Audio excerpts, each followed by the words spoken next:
तो अगला टॉपिक है जॉन रॉल्स के न्याय संबंधी विचार। जॉन रॉल्स की पुस्तक का नाम था अ थ्योरी ऑफ जस्टिस।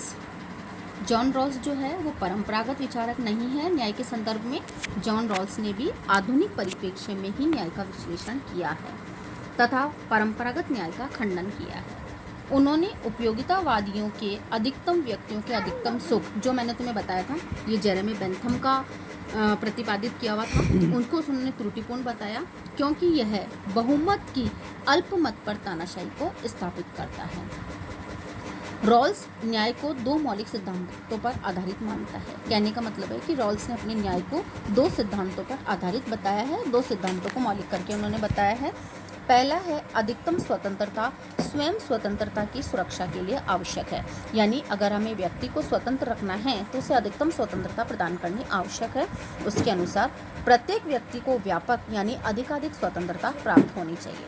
दूसरा है उसका सिद्धांत कि व्यक्ति व राज्य द्वारा ऐसी सामाजिक व आर्थिक स्थितियां स्थापित की जानी चाहिए जो सबके लिए कल्याणकारी है। कहने का मतलब है कि राज्य व्यक्ति को ऐसी सामाजिक और आर्थिक स्थितियां उपलब्ध कराएं जिससे वो किसी एक व्यक्ति के लिए नहीं बल्कि और कुछ व्यक्तियों के लिए भी नहीं बल्कि संपूर्ण समाज के लिए वो कल्याणकारी साबित होनी चाहिए।